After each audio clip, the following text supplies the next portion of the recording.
couldn't help but feel I needed to call for my own help. I didn't know how much I trusted these two. Again, you should have did this in the first place. Like I said, AAA. That's feeling. In this video, we're going to be reacting to 3 disturbing car breakdown horror stories. I don't know why that just took me so long. I'm tweaking. Hey, man. This is low-key why you should invest in AAA. I ain't even gonna lie, to where you don't even gotta, like, worry about somebody trying to come save you. If it's, like, not your peoples that's coming to help you, man, nigga, you better just call AAA. You better off just calling AAA for real. One night driving home from work after a graveyard shift, I got a sudden urge to pee. Like, it was really bad. Painfully bad. I was driving down a quiet parkway with no other cars, so I figured I'd pull to the side real quick and pee in the woods. I put my hazards on just in case that off chance that a cop rolled by. After I finished, I got back in my truck and tried to start it. Instead, all I heard was the sickening sound of a car battery failing to start the engine. I tried at least 5 times before I gave up, not wanting to drain the battery anymore. I left my hazards on and stepped outside so I could be ready to wave someone down. You just need somebody to jump your shit. But again, like I said, I'm not waving down no random Patreon. Nah, don't even worry about it. I'ma just call AAA. This is what AAA do. They come and they jumpstart your car. Or they come and help you change your tire if you don't know how to change your tire. Or they come and tow your shit. AAA is here for a reason. Just pay that 1 year subscription. It's like $60 and get AAA, bro. In hopes that they had jumper cables. When I did see headlights coming down the road, I went to the side of the road and started waving my arms. The car slowed down and went to pull over to the side behind my truck. As I started walking over to the car, the 2 front doors opened and 2 relatively big guys stepped out. I stopped in my tracks and thanked them for stopping, immediately asking if they had jumper cables. They looked at each other, then back at me, and the driver said, "Nah." The other guy asked, "You stuck?" I said, "Yeah, my battery died." The driver said to give him a sec, he'd call one of his boys. I didn't exactly know. Nah, I ain't even gonna lie. This nigga trying to call more people to help a random stranger, bro, that don't even sound right.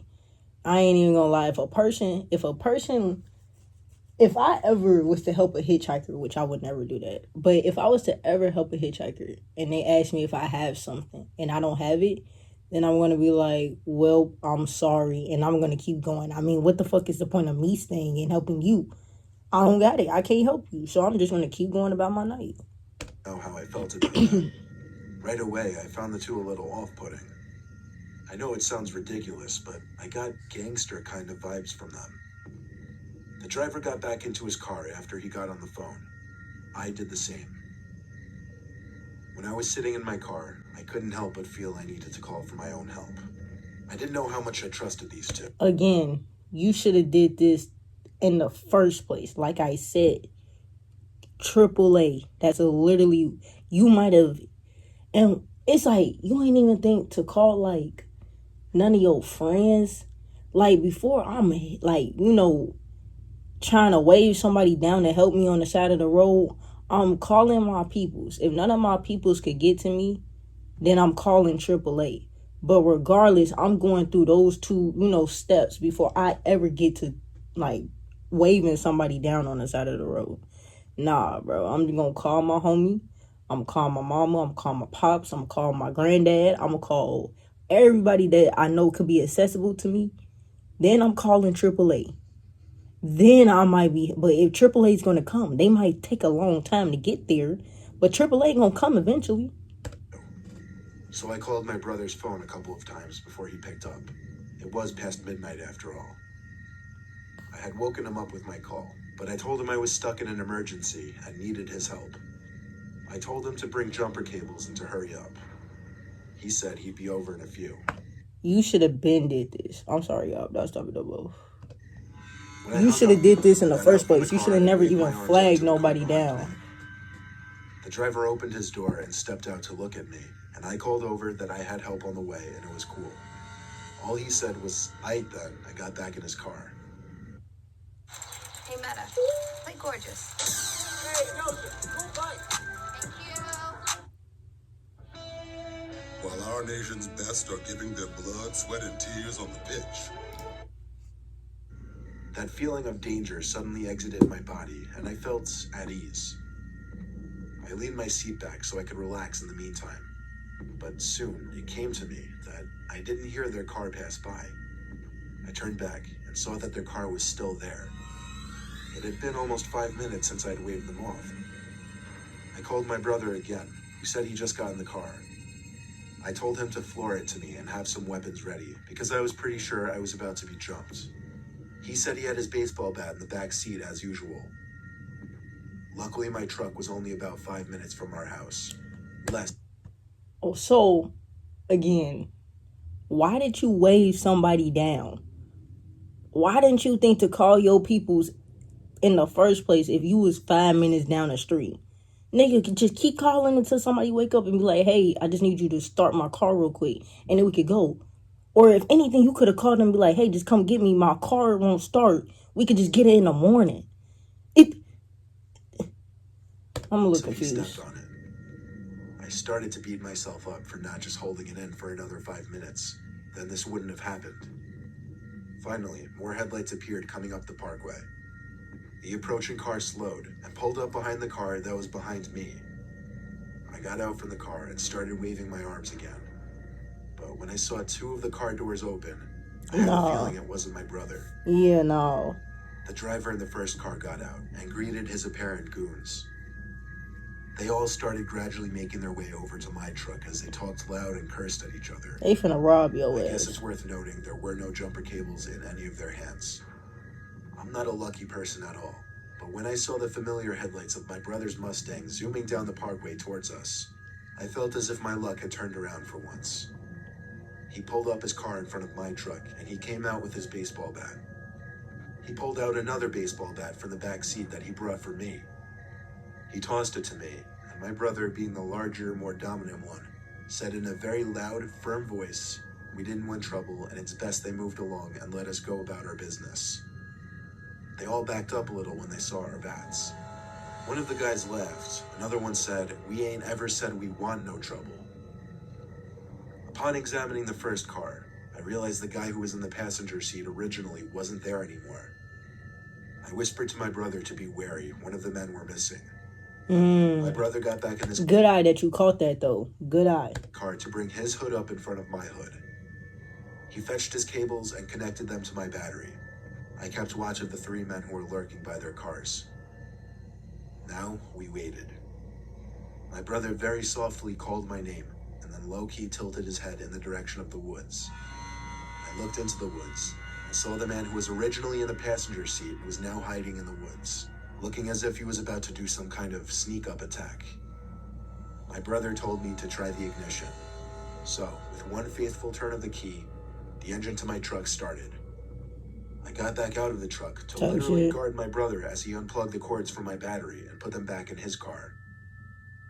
We whispered to each other our plan, and that was for him to throw it in reverse as soon as we got in our cars, and I'd step on it back onto the road. After closing our hoods, we took one last look at the men huddled by the third car, looking at us. Then we ran for our respective vehicles and stepped on the gas. My brother floored it in reverse. I waited to give him enough space before I floored it as well. As I did, I heard the shattering of my back windshield as a brick landed on my dash. Then I heard the distinct sounds of gunshots, which continued to shatter the remainder of my back windshield. I ducked down as low as I could get while still getting a view of the road. The 2 of us managed to flee the scene unharmed, and they didn't chase us. We went straight home to tell our 65-year-old dad, who claimed he was 100% sure we just had an encounter with a local gang. Our dad also told us not to take that specific parkway at night because it's not a safe road. I can only guess they wanted to rob me blind, and they didn't take too kindly to us waving bats in their faces. Yeah, they was definitely finna rob your ass. I don't know why you wouldn't call bro in the first place if you was 5 minutes from the street, though. I said 5 minutes down the street. 5 minutes down from your house. It's kind of on you. I ain't even gonna lie. I've That done was a kind of great on deal him. of camping in my life, mostly solo camping out in the wilderness. Everyone who takes the hobby as seriously as me knows the potential dangers that come along with it. However, there was one thing that happened on a camping trip that I never anticipated. I was in my tent, which sat next to a small, flowing river. My campfire was breathing its last breaths, and I was already laying in my sleeping bag trying to sleep. I started to hear something circling around my tent. At first, it started as big, heavy branches snapping in the distance. Then it turned to I'll follow closer y'all. steps I'm on the cutting forest my floor nails and surrounding shit. my tent. I ruled it out as being a bear or a larger animal because the footsteps didn't seem heavy enough. Plus, the fire would more often than not draw such animals away. To be safe, I still stayed inside the tent to refrain from making any noise. But the steps just kept circling around my tent. Because they know Finally, I somebody up called in out, there. "Hello?" The steps didn't stop. Now I sat up, ready to take a quick look outside. I unzipped the tent and crawled outside. I still heard the footsteps, but now it seemed whatever was making the footsteps was being more cautious about moving around so loudly. I looked out into the darkness of the forest in the direction the steps were coming from, and very briefly I saw a light. Not just any kind of light, though. It was undeniably a phone screen. It turned off as quickly as it came on. Now I knew there was a person out there circling my campsite. I had already called to them and they didn't respond to me, so that was a very bad sign. Yeah. Despite my experience in camping and wilderness, I'd never been stalked by a human before, and I wasn't comfortable there anymore. I have a license to carry a sidearm, however, and I always bring it with me when I go camping. I felt it was an appropriate time to pull that out from my bag. I started to pack my things as fast as possible. I can't begin to explain how scared I was as I packed up my sleeping bag and tent. I found myself turning around every few seconds to make sure someone wasn't sneaking up on me. Maybe I As you wouldn't have been so should. scared if the footsteps around my camp didn't keep going. When everything was packed, I didn't try to hide the fact that I was sprinting back to my car, which wasn't parked far away. I threw my stuff in the back seat and hopped in, locking the door first thing. I turned the car on, and as I put it in drive, the car started to wobble and shake, and I heard a Oh, brother, please. terrible scraping noise. I stopped the car. A low tire pressure alert came on for all four tires, and I knew Brother. then that all four tires had been slashed by somebody. Brother, you're stuck. Brother. Damn, what do you do in this situation? Nigga, you use your weapon to protect you at the end of the day. If something go left, brother, know you gotta protect yourself. I couldn't possibly move that car without destroying my wheels. So I sat there in a pitch black forest with the only light being from my headlights. I was afraid to look outside in any direction, for someone could be hidden, watching from any possible direction. I sat there for a few seconds with my whole body shaking. I finally grabbed my phone to call the police. At the same time, I looked in the rearview mirror, and I saw someone standing at the trunk of my car. Oh, My heart was in fuck. my stomach at this point. I Shit. don't know how I didn't scream. I took a deep breath, grabbed the handgun sitting in the passenger seat. As you should, bro. I ain't even gonna lie. That's like, bro, I'm trying to tell you. As soon as I turn of age, I am definitely getting my concealed carry license, bro. I'm not playing with nobody. Not playing with nobody, bro. Opened the door and stepped out with aggression. I aimed the gun at the person standing at the back of my car, who raised his hands in the air. I screamed at him as loud and aggressively as I could to get the fuck away from my car. I wasn't bluffing, I was ready to shoot him. He backed away into the woods, and once I couldn't see him anymore, I got back in my car and called the police. I told them to come to the dirt parking area for the particular park I was camping in. They said a state trooper would be en route. I called my towing company in the meantime while waiting for the trooper to arrive, all while my body was still shaking and I was still cautiously checking my surroundings. I never appreciated seeing a police car more than when the trooper pulled into the small dirt lot with his lights on, and I finally felt safe to get out from my car. The tow truck came 20 minutes later, and my car was towed to a repair shop. I slept in my car overnight, and first thing in the morning, my tires were replaced. This never stopped me from continuing camping. Oh yeah, I would have been done by it. Like, see, that's how I know you white. That's how I know you white. Because let me have a bad camping experience like this. Never going camping again. Never would go camping ever again in my life. Like, nah, bro. Camping will never see me. You're unmovable from the couch. Lock.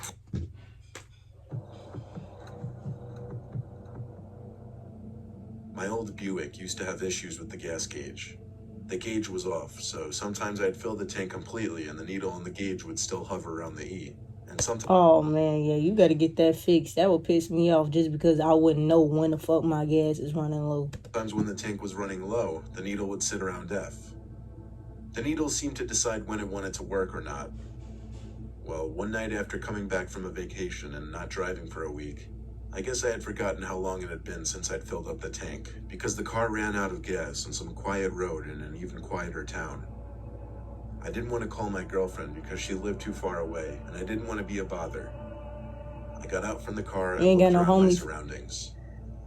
There was not much, except for trees on either side and a small house sitting on top of a hill to the right of my car. So, that was my only option to go for help. I went up the hill to the house and rang the bell. It was 9:30, so it wasn't exactly too late to be ringing someone's bell in this kind of scenario.